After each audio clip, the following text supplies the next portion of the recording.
Coming up next, the fugitive known as Fat Leonard is captured in Venezuela, but there are questions tonight about his extradition back to San Diego. The MCAS Miramar Air Show takes flight tomorrow. We're going to show you what you can see up in the air and down on the ground. The Latitude Conference kicked off today in San Diego. Coming up, some of the big names in attendance. It's World Rhino Day, and today we're celebrating a brand new family member here at the San Diego Zoo Safari Park. And the San Diego Air and Space Museum isn't all about the past. It's about your future if you ever wanted to learn how to fly. CBS 8 News live at 6 starts now. The fugitive known as Fat Leonard is still in Venezuela tonight after being arrested trying to board a flight to Russia. Good evening, I'm Jesse Pagan in for Marcella Lee. I'm Carlo Cicchetto. Leonard Francis was supposed to be sentenced in federal court this morning, but he ran away. Now, as CBS 8's David Goffredson reports, he needs to be extradited back here to San Diego County from a country with poor diplomatic relations with the United States. We have an extradition treaty. I wouldn't know when was the last time it was used. The International Police Agency, Interpol, released this photo of Leonard Francis after his arrest Tuesday at the airport in Caracas, Venezuela. A worldwide red notice had been placed on him, and he was flagged when he tried to board a plane to Russia. Nobody seems to know exactly how his extradition back to the United States might take place, including the supervisory U.S. Marshal in San Diego. I've never dealt with Venezuela in my 21 years as a marshal, so he's still there. He's being detained there by Venezuelan authorities, and now it's about the legalese. The United States suspended embassy operations with Venezuela in 2019. People protested in the streets of Caracas that same year when the U.S. announced sanctions against the socialist country. Knowing that right now he's being detained is we're glad it's happening, and now it's up to the rest of the agencies to get him back. The U.S. Attorney's Office, Department of State, dealing with the Venezuelan government. Francis pleaded guilty in 2015 in the largest Navy bribery scandal in U.S. history. The Navy contractor bribed officers with money, booze, and prostitutes. In exchange, he received huge Navy contracts and overbilled the government by tens of millions of dollars. He was under house arrest when he escaped on September 4th from a multi-million-dollar mansion he was renting in the Torrey Highlands community of Collins Ranch. Well, we were tracking him since he left San Diego. I can tell you that he did go to Mexico. I can tell you he did board a flight, within Mexico. After crossing the border into Mexico, Fat Leonard traveled to Cuba, either by boat or plane, and then made his way to Caracas, Venezuela. From there, he was planning to fly to Russia, but he never made it, and he remains in custody in Venezuela. You can try to go to other countries, but, we can still, find you and bring you back to justice. Now, before his escape, Fat Leonard had a sentencing hearing set for this morning behind me here in federal court. Obviously, he did not show up for that because he's still in Venezuela. The judge set a new hearing now for December 14th. David, is it safe to assume that Leonard is going to face additional new charges because of his escape? Yes, he escaped. He didn't make his court hearing. The terms of his plea deal, his plea bargain, may be out the window now because he violated the law. So he was promised he was going to get special treatment because he was a cooperating witness in all of this, and all that could be out the window now. He could face a lot more time in prison. David Goffredson with the latest in the Fat Leonard saga. Thanks, David.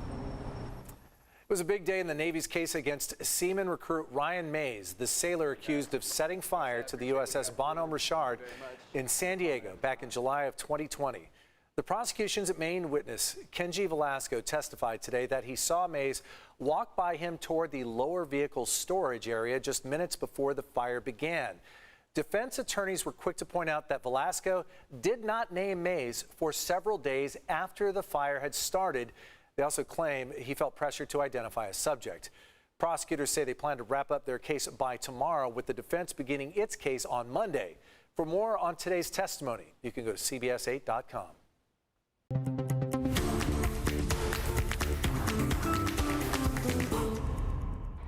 The Miramar Air Show is back tomorrow, and they're expecting big crowds. The air show has been on hiatus since 2019 because of the pandemic. CBS 8's Abby Alford is on the flight line to show what's new in the air and on the ground. We are getting a front row seat to the Blue Angels flying right over the flight line. They're up practicing right now during their second round. This is the first time in 3 years that the air show is taken to the skies, and not only is it electrifying up in the air, but down on the ground.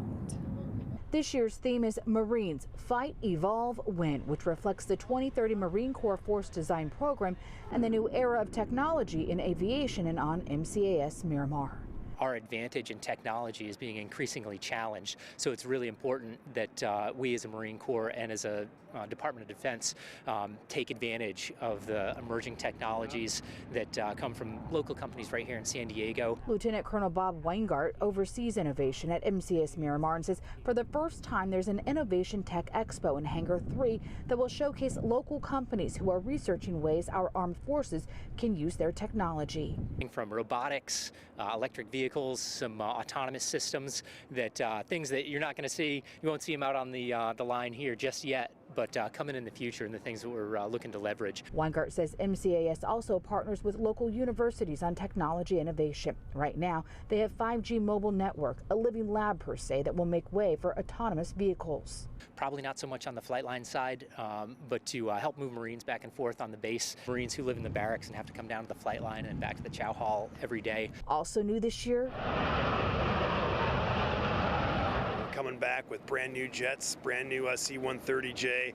we spoke to the commander and U.S. Navy Blue Angels flight leader Captain Brian Kesselring about the new maneuvers. What you'll get is a new twist on a lot of the old maneuvers with the Super Hornet. I think you'll find that it's a fantastic platform. It's a little bit bigger. It's got more power. Who can argue with that? Kesselring has been a U.S. Navy pilot for 22 years. This is his last year flying for the Blue Angels. The captain says that there's a deep honor and respect for the Blue Angels and hopes that the air show will inspire a new generation of service members. And I can remember back in 1986 that my first experience with the Blue Angels when 6 blue and gold spaceships came into my hometown back then, and it just kind of rocked my world. Record crowds are expected at the MCAS Air Show this weekend. The commander for the Blue Angels says since the movie Top Gun Maverick came out this past summer, there's some heightened interest in aviation. Thank you, Abby. Definitely going to be in a lot of energy there. As a reminder, you can only bring in clear bags and 1 large bag per person. Also be ready to show your ID when you get there. And no ice chests or coolers will be allowed. The gates open at 8 a.m. And you can join us tomorrow on the 4. Heather Myers and I will be live at the Miramar Air Show. We're going to bring you all the action from the flight deck.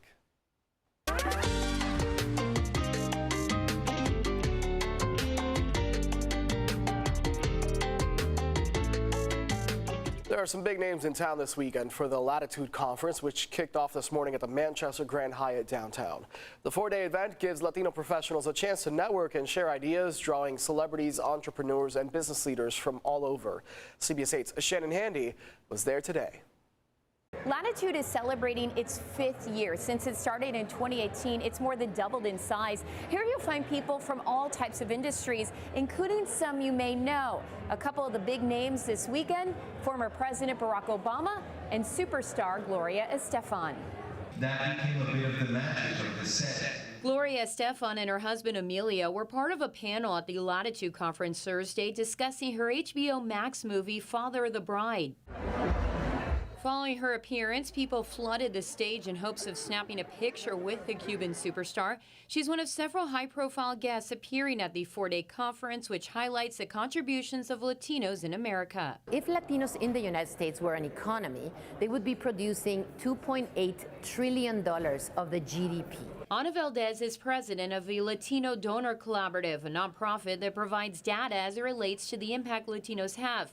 That information is a driving force behind this conference, which has gone from 3,000 attendees in 2018 to now nearly 7,000. Why has it grown so much? Because there's this hunger about who are Latinos. How are they affecting my life? How are they affecting my economy? And so that's why this event has grown so much. The conference draws Latinos in tech, finance, and media. It gives them a chance to network and build on ideas. Felix Ortiz is the CEO of OnU, an educational tech firm. Tomorrow, he's presenting on the main stage where he'll unveil a new app. That app, he says, was made possible by Latitude, which has its own venture capital fund designed to support Latino entrepreneurs. Unfortunately, in venture capital, we only have 2% of Latina founders that are backed by VC funds. So the fact that Latitude created their own venture capital arm is very important. Throughout the weekend, attendees will have a chance to see not only former President Barack Obama, but Lin-Manuel Miranda of Hamilton fame, as well as the presidents of Nike and Bank of America, just to name a few. The conference runs through Sunday. Tickets are still available. Just go to CBS8.com and click on this story.